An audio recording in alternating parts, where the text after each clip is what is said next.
علیک یا رسول اللہ وعلی آلک و اصحابک یا حبیب اللہ والصلاة والسلام علیک یا نبی اللہ وعلی آلک و اصحابک یا نور اللہ۔ نبی رحمت، شفیع امت، تاجدار رسالت، مصطفیٰ جان رحمت، شمع بزم ہدایت، نوش بزم جنت، مالک کوثر و جنت، قاسم نعمت، محبوب رب العزت صلی اللہ تعالی علیہ وآلہ وسلم پر درود و سلام پڑھنے کے بے شمار فضائل ہیں، برکات ہیں۔ چنانچہ ارشاد فرمایا، تم جہاں بھی ہو مجھ پر درود پاک پڑھو کہ تمہارا درود مجھ تک پہنچتا ہے۔ لہٰذا ہم سب کو چاہیے کہ پیارے آقا صلی اللہ علیہ وسلم پر کثرت کے ساتھ درود پڑھیں، اور کم از کم روزانہ نیت کر لیجئے کہ اللہ کی رضا کے لیے روزانہ کم از کم 313 بار درود پاک پڑھیں گے۔ آئیے مل کر درود شریف پڑھتے ہیں۔ صلو علی الحبیب صلی اللہ تعالی علی محمد صلی اللہ علیہ وسلم۔ سب سے پہلے عرض ہے کہ نیت کر لیجئے کہ بغیر نیت کے عمل کا ثواب نہیں ملتا۔ الحمدللہ پہلے جو ہے عقائد کا حصہ ہم نے بیان کیا تھا، اور ذہن تو یہ بن رہا تھا کہ اس کو دوبارہ بیان کیا جائے، لیکن موقع کی مناسبت سے دیکھتے ہیں انشاءاللہ اس کو بھی آگے بیان کریں گے، خلاصتاً ان باتوں کو بھی۔ عقائد کی باتیں چونکہ بہت زیادہ اہم ہیں، عقائد کی اہمیت سے آپ بخوبی واقف ہو سکتے ہیں، بہت سارے ہوں گے کہ عقائد کی اہمیت یہ ہے کہ جس بندے کا عقیدہ ہی ٹھیک نہ ہو، جس بندے کا عقیدہ ہی ٹھیک نہ ہو، وہ بھلے ہی عبادتیں کرتا پھرے، اس کو جو ہے وہ کچھ حاصل نہیں ہوتا۔ اور معاذ اللہ اگر کسی کا عقیدہ ایسا ہو کہ اس میں معاذ اللہ کوئی کفر شامل ہو، یعنی کسی کا کسی بھی طرح کا کفری عقیدہ ہو، تو وہ تو مسلمان ہی نہیں ہے۔ لہذا عقیدے کا معاملہ اہم ہے۔ دو اعتبار سے عقائد کو بیان کیا جاتا ہے۔ ایک تو وہ عقائد ہوتے ہیں کہ جن کی بنا پر بندہ مسلمان ہوتا ہے، اور دوسرے وہ عقائد ہوتے ہیں کہ جن کی بنا پر بندہ صحیح العقیدہ سنی بنتا ہے۔ دونوں طرح کے عقائد کا سیکھنا اور دونوں طرح کے عقائد کا ہر وقت بندے پر رکھنا، مرتے دم تک رکھنا، یہ لازم ہے، ضروری ہے۔ اس پر ہم تفصیل سے کلام کر چکے ہیں، انشاءاللہ تعالی موقع آئے گا تو کریں گے آگے اس حوالے سے بھی بیان، لیکن آج چونکہ ہم نے پہلے بھی طہارت کورس کے حوالے سے شروع کیا تھا، اسی کو آگے بڑھاتے ہیں، تھوڑا بہت پہلے کا ہم دہرا دیتے ہیں۔ تو پیارے اسلام بھائی یاد رکھیے کہ نماز ہر مسلمان پر فرض ہے، ہر مسلمان پر نماز فرض ہے، لیکن یاد رکھیے گا نماز سے پہلے نماز کے مسائل کا سیکھنا بھی یہ بندے پر ضروری ہے، کہ بندے نے اگر نماز کے مسائل نہیں سیکھے ہوں گے تو بہت ممکن ہے کہ یہ وہ کام کر گزرے نماز کے اندر کہ بندے کی نماز ہی فاسد ہو جائے۔ ایک واقعہ ایک کتابوں کے اندر ملتا ہے کہ ایک بندہ جو ہے وہ نماز پڑھ رہا تھا، لیکن اس کے رکوع و سجود درست نہیں کر رہا تھا، درست طریقے سے نماز نہیں پڑھ رہا تھا۔ تو اس کے بارے میں فرمایا گیا کہ اگر یہ بندہ اسی طرح نماز پڑھتا رہے، بھلے 40 سال اس طرح اس نے نماز پڑھی ہو، تو اس کی کوئی نماز قبول نہیں ہے۔ اور بندہ اگر اسی حالت میں بھی مرے کہ اس طرح نماز پڑھ رہا ہے، اس کے بارے میں فرمایا کہ یہ دین محمدی صلی اللہ علیہ وسلم پر نہیں مرے گا۔ یعنی کوئی بندہ نماز میں ہے، نماز پڑھ رہا ہے، نماز کی حالت میں ہے، اسی میں اس کا انتقال ہو گیا، اس کیا سمجھو ہم اس کو کیا سمجھے کہ کتنا خوش نصیب ہے، اور واقعی یہ خوش قسمتی ہے۔ لیکن یاد رکھیے گا خوش قسمتی تبھی خوش قسمتی بنتی ہے جب کہ یہ نماز اسی طرح ادا کر رہا ہو جس طرح شریعت نے اس کو حکم دیا ہے۔ اگر یہ خدا نخواستہ اس طرح نہیں پڑھ رہا ہو تو اندیشہ ہے کہ بھلے ہی نماز کی حالت میں بھی مرے تو اندیشہ ہے کہ معاذ اللہ یہ دین محمدی صلی اللہ علیہ وسلم پر نہیں مرے گا۔ لہٰذا نماز کے مسائل کا سیکھنا بہت بہت بہت ضروری ہے۔ لیکن یاد رکھیے گا کہ نماز سے پہلے ہمیں طہارت یعنی پاکی کا علم حاصل ہونا چاہیے۔ جب ہم نماز ادا کرتے ہیں تو نماز سے پہلے یاد رکھیے گا ہمیں پاکی کا خیال رکھنا ہے۔ نماز کے اندر 6 شرائط ہوتی ہیں۔ شرائط کا مطلب یہ ہے کہ اگر ان میں سے ایک بھی شرط چھوڑ دی بندے نے تو وہ نماز ہے ہی نہیں۔ اس ہیکو ونت ام پرنی نماز، یہ بالکل پکا بے نمازی ہے جس نے ایک بھی شرط چھوڑ دی۔ اسی طرح فرائض کا بھی یہی حکم ہے کہ اگر کسی نے نماز میں کوئی بھی فرض چھوڑ دیا نا تو گویا اس نے نماز پڑھی ہی نہیں، وہ پکا بے نمازی ہے۔ کس کی بات کر رہا ہوں میں؟ شرائط کی اور فرائض کی۔ برائے کرم پوری توجہ سے سنیے گا، یہ ابھی شرعی مسائل میں ابھی خلاصتاً آپ کے سامنے پیش کرنے کی کوشش کر رہا ہوں، جو جتنا زیادہ توجہ رکھے گا انشاءاللہ تعالیٰ اسے اتنا ہی زیادہ بہترین انداز میں سمجھ آئے گا. لہٰذا برائے کرم پوری توجہ رکھیے گا، برائے کرم. اگر آپ کے پاس نماز کے احکام کتاب ہو تو اس کو بھی کھول لیجئے، بہار شریعت ہو تو وہ کھول لیں، کوئی کتاب ہوگی آپ کے پاس نماز کے حوالے سے تو وہ کھول لیجئے. میں اسی حوالے سے خلاصتاً آپ کے سامنے مسائل عرض کر رہا ہوں. تو دو باتیں ہیں، ایک تو ہے نماز کی شرائط، دوسری بات کیا ہے؟ نماز کے فرائض. دو باتیں یاد رکھیے گا. کتنی باتیں ہو گئی؟ نماز کی شرائط، دوسری بات ہو گئی نماز کے فرائض. یہ دو وہ باتیں ہیں ذہن میں رکھیے گا. یہ دو وہ باتیں ہیں، ان میں سے اگر ایک بھی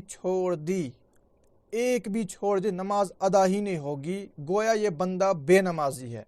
اگر کسی نے ان دو میں سے ایک نماز تو کیا 10 سال کی نمازیں، 20 سال کی نمازیں، 40 سال کی نمازیں، 70 سال کی نمازیں کسی نے اسی طرح پڑھی ہو کہ ان دو میں سے کوئی چیز چھوڑ دی ہو، اس نے 70 سال سے کوئی نماز ادا نہیں کی، وہ بالکل پکا بے نمازی ہے. اب ان دو کی ہے تھوڑی سی ڈیٹیل، بلکہ بہت زیادہ ڈیٹیل ہے. اب آپ اس کو تھوڑا سمجھنے کی کوشش کیجئے. کیا کیا بیان کیا میں نے؟ نماز کی شرائط اور نماز کے فرائض. یاد رکھیے گا شرائط جو ہے نا، شرائط، نماز کی شرائط یہ کتنے ہیں؟ یہ 6 ہیں. نماز کی شرطیں کتنی ہیں؟ نماز کی شرطیں 6 ہیں. فرائض کتنے ہیں؟ نماز کے فرائض 7 ہیں. ٹوٹل کتنا ہوا؟ ٹوٹل یہ بنتے ہیں 13. لیکن ہم کہیں گے کہ 6 شرطیں ہیں اور 7 فرائض ہیں. ٹھیک ہے؟ ان 13 کاموں میں سے اگر کوئی بندہ ایک بھی کام چھوڑ دے وہ نماز نہیں ہوگی. اتنا ہو گیا. اب سب سے پہلے ہم نماز کی 6 شرطوں سے متعلق گفتگو کرتے ہیں، ان کو اچھے سے سمجھنے کی کوشش کرتے ہیں. صلو علی الحبیب صلی اللہ تعالی علی محمد صلی اللہ علیہ وآلہ وسلم. اپنے ویڈیو کو بند کر لیجئے برائے کرم. نماز کی 6 شرطیں ہیں. کتنی شرطیں ہیں؟ نماز کی 6 شرطیں ہیں. توجہ سے سنیے گا. نماز کی 6 شرطوں میں سے جو سب سے پہلی شرط ہے وہ ہے طہارت. اب یہاں سے آغاز پھر سے کرتے ہیں. طہارت کا مطلب ہوتا ہے پاکی حاصل کرنا. طہارت کا مطلب ہوتا ہے پاکی حاصل کرنا. ہمارے کشمیر میں علم فقہ اتنا کم ہو گیا ہے، اور یہ حقیقت ہے، نہ تو یہ کوئی تنقید ہے نہ یہ کوئی طنز ہے. یہ سچی بات ہے کہ ہمارے کشمیر میں علم فقہ اتنا کم ہو گیا ہے، نوجوانوں تک کی یہ حالت ہے کہ ان کے سامنے بھی لفظ طہارت بولتے ہیں انہیں نہ جانے ذہن میں کیا خیال آتا ہے. لیکن جب ہم شریعت کی اصطلاح پڑھتے ہیں تو شریعت کے اندر جب ہم نماز کے احکام پڑھتے ہیں تو وہاں پر پہلی شرط نماز کی، یعنی نماز کے لیے سب سے پہلا کام جو کیا جاتا ہے وہ طہارت حاصل کی جاتی ہے. اور طہارت کا مطلب ہوتا ہے پاکی حاصل کرنا. اب پاکی حاصل کرنے کی بہت ڈیٹیل ہے. اب آپ کو حیرت ہوگی شاید سن کر کہ اس میں کتنے موضوعات آتے ہیں. ذرا توجہ سے سنیے گا. جب ہم پاکی کا موضوع اٹھاتے ہیں، ٹھیک ہے، پہلے تو طہارت کے مسائل، ٹھیک ہے، اس میں وضو کے مسائل بھی آتے ہیں، وضو کا موضوع بھی اس میں داخل ہے. طہارت کے مسائل میں غسل کا موضوع بھی اس میں داخل ہے. ہو گئے 2. طہارت کے مسائل میں پانی کے احکام، پانی کے شرعی مسائل داخل ہیں. ہو گئے 3. اب آپ دیکھیے ایک ہماری پیاری پیاری میٹھی میٹھی نماز درست کرنے کے لیے کتنا کچھ سیکھنا پڑتا ہے. 3 چیزیں ہو گئی.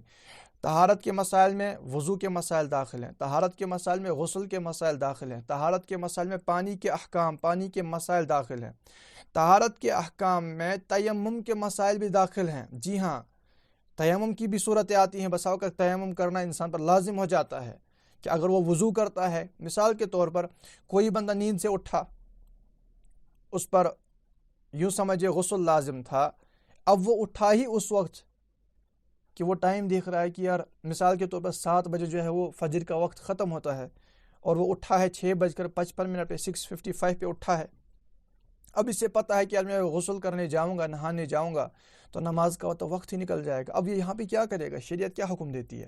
کیا معاذ اللہ یہ بندہ نماز قضا کر دے گا؟ نہیں کرے گا تو جہنم کا حقدار ہوگا، گناہ گار ہوگا. نماز قضا نہیں کر سکتا، پھر کیا کرے گا؟ غسل تو نہیں کر سکتا. اسے وہاں پر شریعت حکم دیتی ہے کہ یہ اٹھ کر فوراً تیمم کر لے اور فجر کی رکعتیں ادا کر لے، تاکہ وقت کے اندر اندر اس کے فجر کا سلام پھر جائے تیمم کے ساتھ. اگرچہ اس پر پھر بعد میں حکم یہ ہوتا ہے کہ یہ بعد میں جب غسل کا وقت ملے، یعنی جب غسل کرے گا تو یہ نماز اس نے دہرانی ہے. لیکن پہلے جو حکم ہے کہ تیمم کر کے اس وقت یہ 5 منٹ رہ گئے غسل نہیں کر سکتا، ایسی کنڈیشن ہے، تو یہ فوراً تیمم کر لے گا اور نماز پڑھ لے گا. اس بنا پر یہ گناہ گار نہیں ہوگا، اس کی نماز کی حفاظت ہوگی. اچھا، تیمم کا بیان بھی طہارت کے مسائل میں آتا ہے. آگے بڑھیے. موضوع پر مسح کیا جاتا ہے. ابھی تو ونٹرز آ گئے کشمیر میں، کشمیر سے باہر تو بہت ساری جگہوں پہ گرمیاں ہی ہیں، لیکن کشمیر ونٹرز آ گئے تو موزے پہنے جاتے ہیں. اب موزوں پر مسح کے احکامات یاد رکھیے گا، یہ اہم بھی ہیں، نازک بھی ہیں. بعض لوگوں کو دیکھا گیا ہے کہ وہ سوتی موزوں پہ مسح کر رہے ہوتے ہیں. اللہ کے بندے، سوتی موزے پر مسح تو ہوتا ہی نہیں ہے، آپ کیا کر رہے ہو؟ یہ تو بے وضو نمازیں پڑھ رہے ہیں آپ، تو یہ نمازیں ہی ضائع ہے. لہٰذا مسح کے احکامات کا سیکھنا بھی، جسے مسح کرنا ہو، یہ تو ضروری ہے نا، اور یہ بھی طہارت کے مسائل میں داخل ہے. اب میں آپ کو تھوڑا سا آپ غور کیجئے گا پانے کے جو انداز، آپ ذرا اندازہ کیجئے. جس طہارت کے لفظ کو سن کر ہم نوجوانوں کو، ہمارے بزرگوں کو کچھ اور ذہن میں سوچتا ہے، اس طہارت کے لفظ کی بھی شریعت میں کتنی زیادہ تفصیل ہے، یہ آپ ذرا اندازہ لگا لیں. آگے بڑھیے. عورت کے مسائل ہوتے ہیں، جیسے حیض و نفاس کے مسائل ہوتے ہیں. ظاہر سی بات ہے شریعت میں یہ ان کی بڑی تفصیل ہے اور کلیئر ان کو سکھایا جاتا ہے. یہ بھی طہارت کے مسائل میں داخل ہے، کیونکہ عورت حیض سے ہے یا نفاس سے ہے، وہ ناپاک ہے. اس وقت وہ نماز نہیں پڑھ سکتی، روزہ نہیں رکھ سکتی. اب اس وقت وہ کیا کر سکتی ہے، کیا نہیں کر سکتی، اسے اس کا علم ہونا چاہیے. اچھا، اس سے فارغ ہونے کے بعد جو ہے وہ غسل فرض ہوتا ہے، یہ پتہ ہونا چاہیے نا. یعنی اس میں ایک باریک نقطہ ہے کہ حیض و نفاس آ گیا، اس کی وجہ سے عورت جو ہے وہ ناپاک ہو جاتی ہے، اور حیض و نفاس منقطع ہو گیا تب جا کے اس پر غسل فرض ہوتا ہے. یہ انشاءاللہ ہم آگے پڑھیں گے. آگے بڑھیے. استنجا کا بیان پڑھا جاتا ہے، یہ بھی طہارت کے احکام میں. جس طہارت کے لفظ کو سن کر لوگوں کے ذہن میں استنجا کا خیال آتا ہے، اللہ کے بندے وہ بھی تو ہے، لیکن اس کے شرعی مسائل اتنے تفصیلی فقہاء کرام نے لکھے ہیں، اور وہاں پر الحمدللہ ایک خوشی بھی ہوتی ہے کہ دین اسلام نے ہر چیز کے زندگی گزارنے کے کتنے واضح احکامات دیے ہیں کہ بندہ کبھی بھی پریشان نہ ہو. ہم پریشان اس لیے ہوتے ہیں کیونکہ ہم علماء کرام سے رابطہ نہیں رکھتے، کتابیں نہیں پڑھتے، کتابوں کو کھولتے تک نہیں ہیں، یوں ہی دیکھا دیکھی ہماری زندگیاں گزر رہی ہوتی ہیں. اس لیے ہم جو ہے وہ معاذ اللہ بعض اوقات کچھ لوگ ایسے ہوتے ہیں پھر وہ دین کے احکامات کو مشکل سمجھتے ہیں، لیکن مشکل ہے نہیں، عمل کرنے والے کے لیے تو آسان ہے. اب آتے ہیں یہ آگے تقریباً 10-11 موضوعات طہارت کے ٹاپک کے تحت. ابھی ہم کون سا پڑھ رہے ہیں؟ ابھی ہم طہارت پر ہی بات کر رہے ہیں، ٹھیک ہے. اب چلتے ہیں طہارت پر. صلو علی الحبیب صلی اللہ تعالی علی محمد صلی اللہ علیہ وآلہ وسلم. نماز سے پارے، نماز پڑھنی ہے. نماز کے لیے سب سے پہلے بندے نے طہارت حاصل کرنی ہے. تو طہارت کی 2 قسمیں ہیں. طہارت کی کتنی قسمیں ہیں؟ طہارت کی 2 قسمیں. اگر آپ اس کو لکھ رہے ہیں تو آپ بہت اچھا کام کر رہے ہیں، اگر ریکارڈ رکھ رہے ہیں تب بھی اچھا کام کر رہے ہیں، اور اگر یوں ہی سن رہے ہیں تو یہ آپ سب بھول جائیں گے. بہت مشکل ہے کہ یاد رہے، لیکن میں بیان کر رہا ہوں، آپ سنتے جائیے. دیکھیے، طہارت کی 2 قسمیں ہیں. کتنی قسمیں ہیں؟ 2 اقسام ہیں طہارت کی. ایک تو ہے طہارت صغریٰ، دوسری ہے طہارت کبریٰ. 2 قسمیں ہو گئی، صغریٰ اور کبریٰ.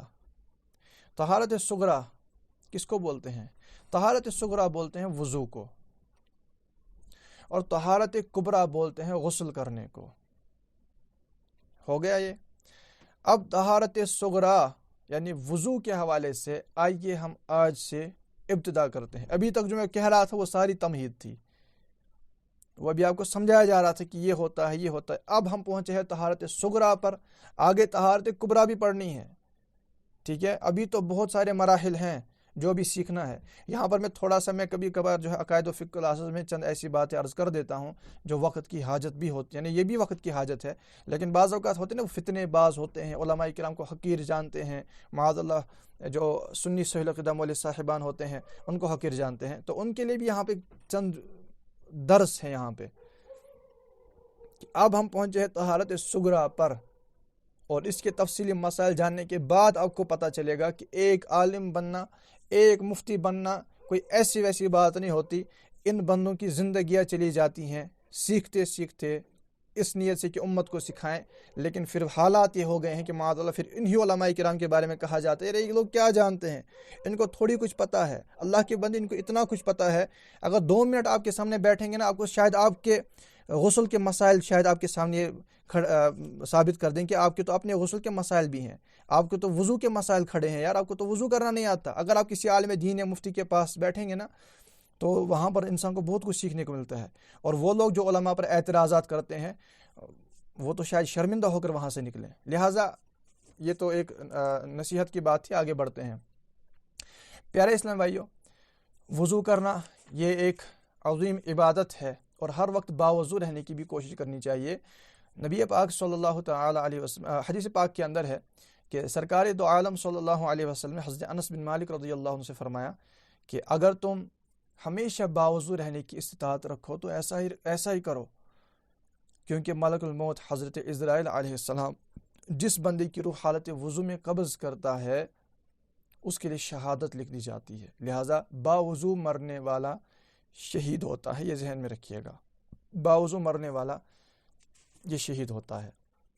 اور آج کل سردیاں بھی ہیں، اور سردیوں کے اندر اگر غسل کیا جائے، وضو کیا جائے، مثال کے طور کوئی بیمار ہے، نزلہ ہے، زکام ہے، درد سر ہے، لیکن اس کے باوجود، دشواری کے باوجود وہ مکمل وضو کرتا ہے تو حدیث پاک کے مطابق اللہ تعالیٰ اس سے دگنا اجر عطا فرماتا ہے. سبحان اللہ. اور وضو کا اجر کتنا ہے کہ وضو جو بندہ کرتا ہے تو اس کے اعضاء کے گناہ دھل جاتے ہیں، جو گناہ ہاتھوں سے کیے ہیں، جو آنکھوں سے کیے ہیں، جو منہ سے کیے ہیں، جو پاؤں سے کیے ہیں، تو جب وہ ان کو دھوتا ہے تو اس کے یہ سارے گناہ جڑ جاتے ہیں، یعنی صغیرہ گناہ جو ہے اس کے جڑ جاتے ہیں. یہ تو چند فضائل تھے. اب آتے ہیں مسائل کی طرف. درود پاک پڑھتے ہیں. صلو علی الحبیب صلی اللہ تعالی علی محمد صلی اللہ تعالی علیہ وآلہ وسلم.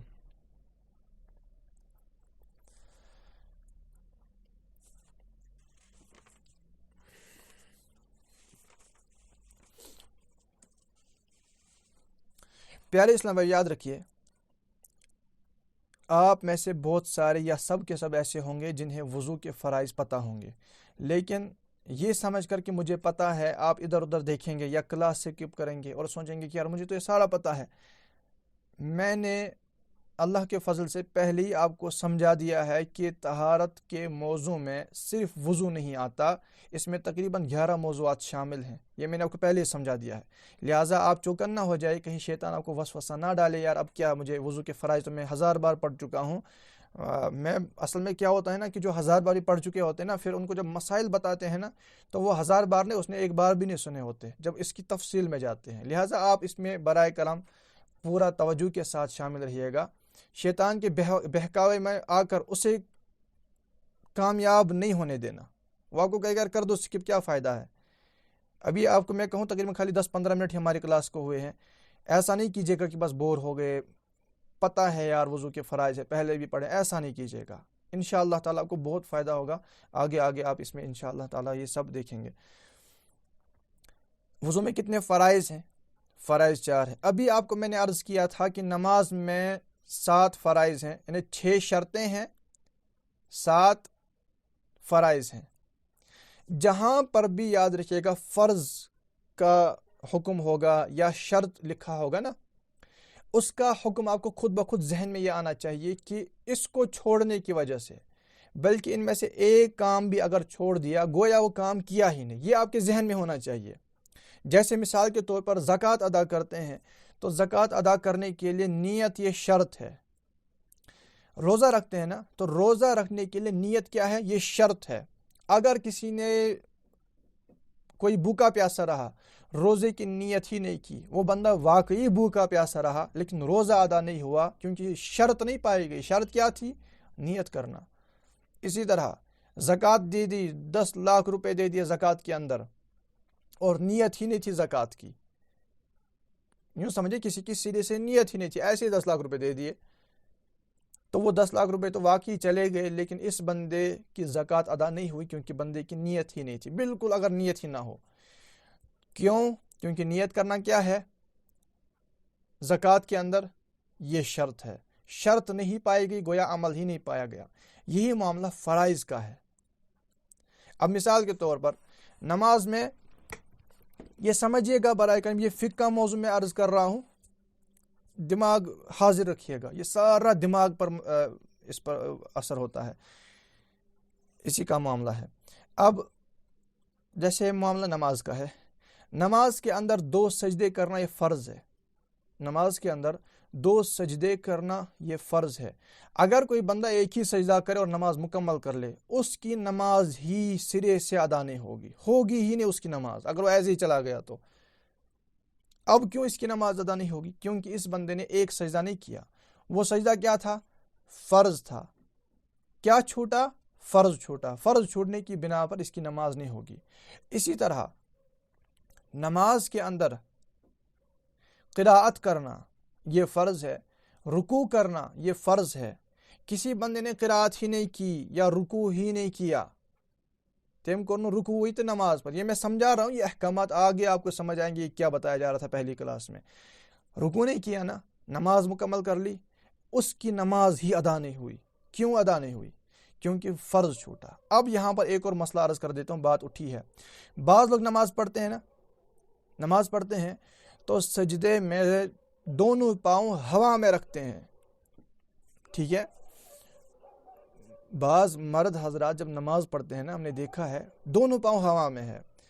اب جب کسی بندے کے دونوں پاؤں ہوا میں ہے تو یاد رکھیے گا سجدے میں کم از کم ایک انگلی کا پیٹ زمین پر لگنا یہ شرط ہے۔ کیا ہے؟ یہ شرط ہے۔ اگر نہیں لگا تو سجدہ ادا نہیں ہوگا۔ جب سجدہ نہیں ہوا تو ابھی آپ کو میں نے عرض کر دیا کہ جب سجدہ نہیں ہوا تو فرض چھوٹا تو نماز نہیں ہوئی، ٹھیک ہے؟ یہ ذہن میں رکھیے گا۔ آتے ہیں وضو کی طرف، تو وضو میں کتنے فرائض ہیں؟ 4 فرائض ہیں، یعنی کہ وضو میں 4 وہ کام ہیں کہ ان میں سے ایک بھی کام چھوڑ دیا یا ادا ہی نہیں کیا، یعنی چھوڑ دیا، تو وہ وضو آپ کا ادا نہیں ہوگا۔ کون سے 4 کام ہیں؟ چہرہ دھونا یہ فرض ہے، دونوں ہاتھ کوہنیوں سمیت دھونا یہ فرض ہے، چوتھائی سر کا مسح کرنا یہ فرض ہے، میں سمجھاتا ہوں انشاءاللہ، اور ٹخنوں سمیت دونوں پاؤں کا دھونا یہ فرض ہے۔ اب یہاں پہ کیا ہوتا ہے دیکھیے، کتنے فرائض ہیں وضو کے؟ 4 فرائض ہیں۔ کیا دھونا ہے؟ چہرہ دھونا ہے۔ میں آپ کو تھوڑا سا کھول کے بتاتا ہوں تاکہ آپ کے کئی سوالات بھی اس میں انشاءاللہ تعالیٰ ان کے جوابات آپ کو ذہن میں آئیں گے۔ ہم نے بعض لوگوں کو دیکھا ہے، ان کے ذہن میں ایک سوال ہوتا ہے کہ ہمیں یہ بتائیں کہ یہ احکامات سیکھنے کے لیے ظاہر سی بات ہے ہمیں بیان کرنا ہی ہے، اگر نہیں کریں گے تو پھر یہی جہالت لوگوں میں پھر پھیلتی رہتی ہے۔ یہ سوال ہوتا ہے ذہن میں کہ یار ہمیں یہ بتائیے کہ کیا استنجا کیے بغیر وضو ہو جائے گا؟ اور بعض لوگ آپ یقین مانیے وہ گویا کہ اس کو شرط یا فرض کے درجے میں کھڑا کر دیتے ہیں۔ ابھی آپ نے پڑھا کہ وضو میں کتنے فرائض ہوتے ہیں؟ 4 فرائض ہوتے ہیں۔ کیا کیا ہے؟ چہرہ دھونا، کوہنیوں سمیت دونوں ہاتھ دھونا، اور چوتھائی سر کا مسح کرنا، دونوں پاؤں ٹخنوں سمیت دھونا، یہی 4 فرائض ہیں۔ یہ اہم ترین کام ہے وضو کے اندر۔ مجھے بتائیے اس میں 5واں فرض استنجا کرنا کہاں لکھا ہے؟ یہ کس نے بتا دیا لوگوں کو جو وہ اس میں اتنے پریشان رہتے ہیں؟ ہم نے بعض بوڑھوں کو دیکھا ہے کہ معاذ اللہ وہ اگر کہیں پر جہاں پر یوں سمجھے لوگ جمع ہوتے ہیں وضو کرنا ہوتا ہے تو ان کے سامنے ہی اس طرح کر دیتے ہیں، بے حیائیاں کرتے ہیں، بے پردگیاں کرتے ہیں، یعنی نام خراب کر دیتے ہیں یار۔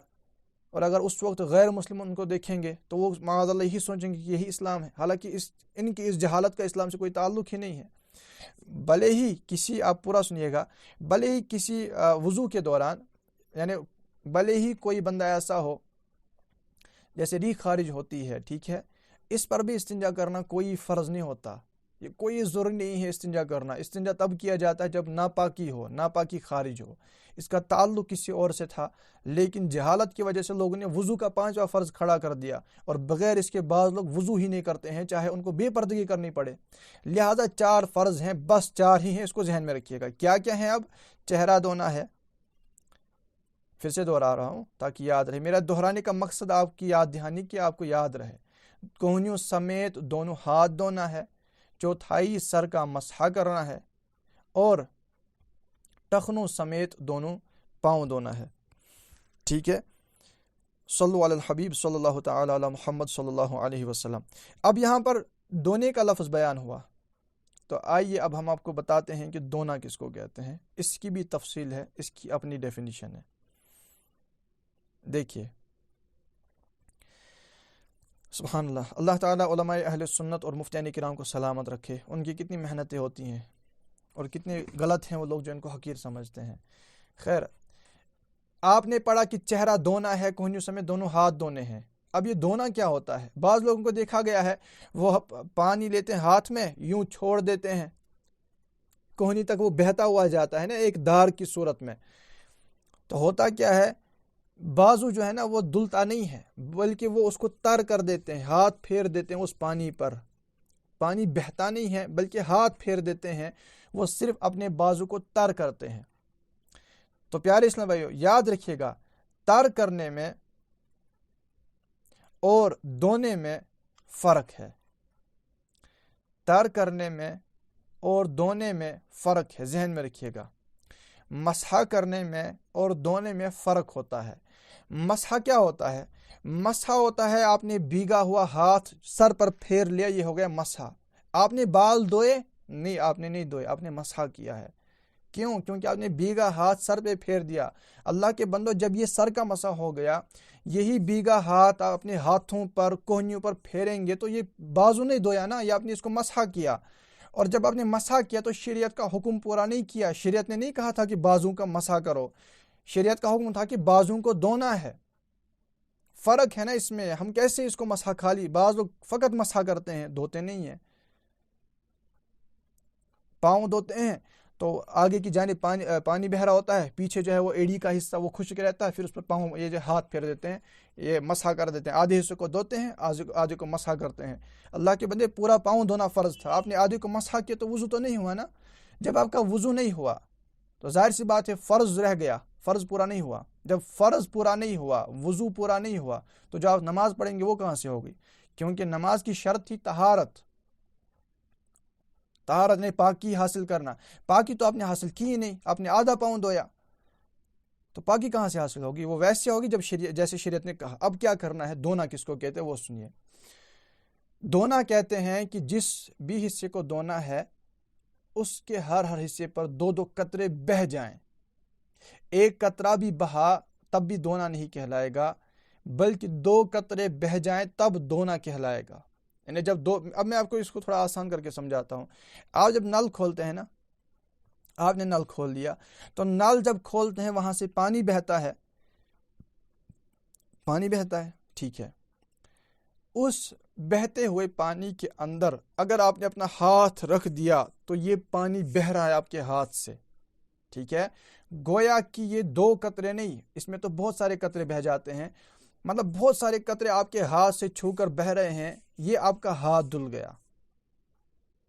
اگر تو یہ ہوتا کہ آپ پانی تھوڑا ہاتھ میں لیتے، پھر دوسرے ہاتھ کو تھوڑا سا ٹچ کرتے تو یہ پھاش آت، تو یہ تو ایک ہاتھ کو آپ نے مسح کیا تھا، آپ نے یہ نہیں کیا، بلکہ آپ نے ڈائریکٹ بہتے پانی کے نیچے اپنا ہاتھ رکھ دیا، تو آپ نے اپنا ہاتھ دھو لیا۔ کیونکہ کئی سارے قطرے، یہ جو دھار بہتی ہے نا نل سے جو پانی بہتا ہے، یہ بہت سارے قطرے مل کر ایک دھار بنتی ہے، گویا کہ بہت سارے قطرے مل کر بہ رہے ہیں۔ آپ نے نیچے ہاتھ رکھ دیا تو آپ نے 2 قطرے نہیں، 2 سے زیادہ قطرے بہا دیے، آپ کے ہاتھ دھل گئے، ٹھیک ہے۔ اس کو کہتے ہیں دھونا۔ اسی طرح سے پاؤں دھونا، یہ بھی وضو کے فرائض سے ہے۔ تو اس میں یاد رکھیے گا 3 چیزیں ہیں جو دھونی ہے، ایک چیز کا مسح کرنا ہے۔ وضو میں 3 چیزیں دھوئی جاتی ہیں، ایک کا مسح کیا جاتا ہے، چہرہ دھویا جاتا ہے، کوہنیوں سمیت دونوں ہاتھ دھوئے جاتے ہیں، دونوں پاؤں دھوئے جاتے ہیں، اور مسح کیا جاتا ہے سر کا، اور چوتھائی سر کا مسح کرنا یہ فرض ہے۔ چوتھائی سر کس کو کہتے ہیں؟ یعنی کلس اگر 4 حصہ کرنا، 4مس حصس اگر مسح یعنی ادر اتھی اس پہ پھیرا جائے تو وہ مسح کہلاتا ہے۔ لیکن پورے سر کا مسح کرنا یاد رکھیے گا یہ سنت ہے، لہٰذا ہم پورے سر کا مسح کریں گے تاکہ سنت بھی ادا ہو جائے، کیونکہ ہمیں سنتو برا وضو سیکھنا ہے۔ یہ تو آج چند مسائل ہو گئے وضو کے فرائض کے حوالے سے، اس میں بھی آگے ڈیٹیل ہے، ٹھیک ہے، اس میں آگے ڈیٹیل ہے کہ ہاتھ جب دھوتے ہیں، بعض اوقات پاؤں دھوتے ہیں تو لوگ چل رہے ہوتے ہیں، پاؤں زمین پر ہوتے ہیں تو کچھ چیزیں پاؤں پر لگ جاتی ہیں، وہ ہوتے ہوئے وضو کر لیا، دیکھا بھی یار فلاں چیز میرے جسم پر لگی ہے، ہاتھوں پر لگی ہے، اس کو ہٹایا نہیں اور ایسے وضو کیا، اور وہ چیز ایسی تھی کہ پانی بہنے سے مانے تھی، پانی کو روکنے والی تھی، تو اس صورت میں بھی وضو نہیں ہوتا، کیونکہ وضو کے فرائض کی اہمیت آپ سمجھ گئے کہ ہر وضو کو جو ہے وہ پورا دھونا ہے۔ دھونے کا مطلب یہ ہے کہ 2 قطرے اس سے پانی کے بہہ جائیں۔ اب اس میں ابھی ہمارے پاس 6-7 منٹ ہیں، میں اس کو مکمل کر دیتا ہوں۔ کلاس جو ہے وہ 10:10 پہ اینڈ ہو جائے گی، اسی سے کلاس ہم ختم کریں گے انشاءاللہ۔ کل سے بھی اس طرح روزانہ 9:30 بجے کلاس ہوگی، اور ویسے ہم گروپ میں مشورہ کرتے ہیں 9 بجے رکھیں یا 9:30 بجے رکھیں۔ تھوڑا اب اس کو کمپلیٹ کرتا ہوں میں۔ ہم نے اس میں بیان کیا کہ چہرے کا دھونا فرض ہے۔ اب یہ چہرہ کس کو بولتے ہیں؟ اب دیکھیے بعض لوگ ہوتے ہیں وہ باؤں سے، یہ جو آئی بروز ہوتی ہیں وہاں سے پانی بہاتے ہیں۔ اللہ کے بندے، یہ جو آئی بروز کے اوپر کا حصہ ہے جسے فور ہیڈ کہا جاتا ہے، ماتھا کہا جاتا ہے، یہ بھی چہرے کا حصہ ہے۔ چہرے کا جب یہ حصہ ہے تو اس کو دھونا ہے نا۔ جب اس کو دھونا ہے، پتہ چلا کہ اس ماتھے پر بھی ہر جگہ 2 قطرے بہنے چاہیے۔ بہت اہم اور نازک مسئلہ بیان کر رہا ہوں، اس میں بہت سارے مبتلا ہیں، برائے کرم اس کو توجہ سے سنیے۔ اللہ کے بندے، آپ اپنی آنکھوں سے پانی بہا رہے ہیں، ٹھیک ہے، وہ تو نیچے بہ گیا، نیچے والا حصہ آپ نے دھو لیا، اوپر کے حصے کا کیا کریں گے؟ جو ماتھا ہے اس کا کیا کرتے ہیں؟ بعض لوگ خالی گیلا ہاتھ پھیر دیتے ہیں۔ ابھی میں نے آپ کو عرض کر دیا کہ گیلا ہاتھ پھیرنا مسح ہوتا ہے، دھونا نہیں ہوتا۔ لہٰذا علماء کرام نے بیان کیا کہ چہرہ دھونے کے لیے بندے کو چاہیے کہ وہ جب ہاتھ میں پانی اٹھائے تو اپنے ماتھے سے بہائے۔ کہاں سے بہانا ہے؟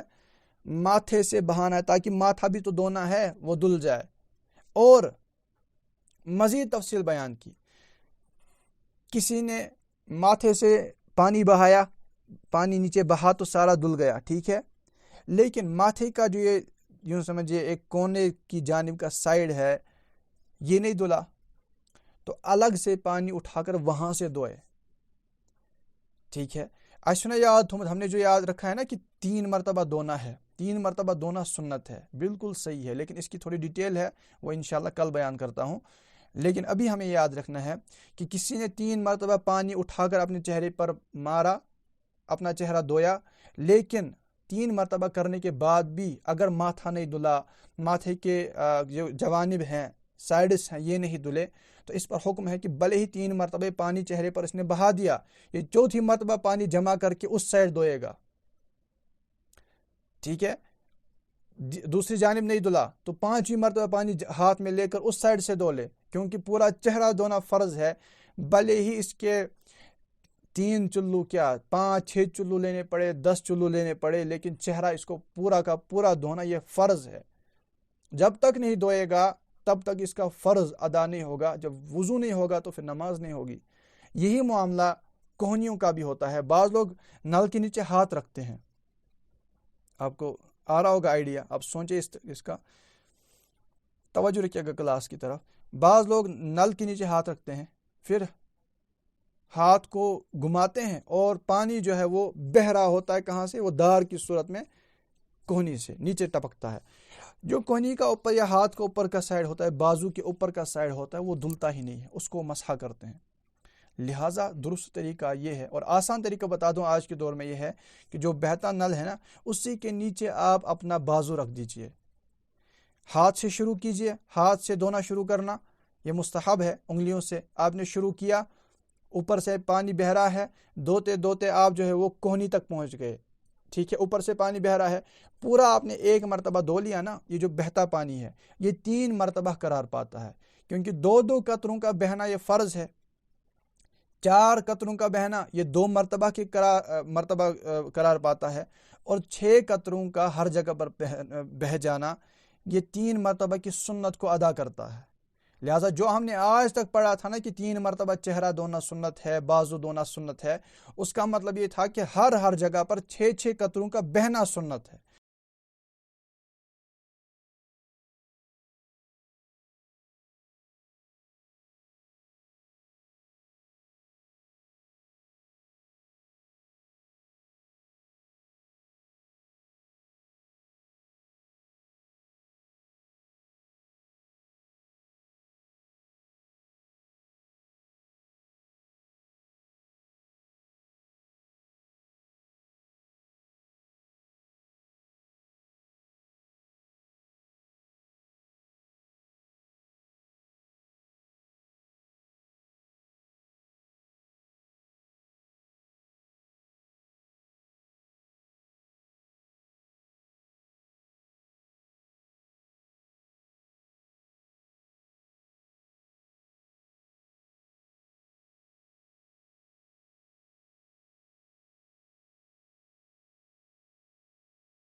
کیونکہ دھونے کا مطلب تھا 1 مرتبہ دھونے کا 2 قطرے بہنے چاہیے، 2 مرتبہ دھونے کا مطلب 4 قطرے ہر جگہ بہنے چاہیے، اور 3 مرتبہ دھونے کا مطلب 6 قطرے ہر جگہ پر بہنے چاہیے۔ آج اتنا رکھتے ہیں، انشاءاللہ تعالیٰ کل دوسری کلاس میں شامل ہوتے ہیں۔ السلام علیکم ورحمۃ اللہ وبرکاتہ۔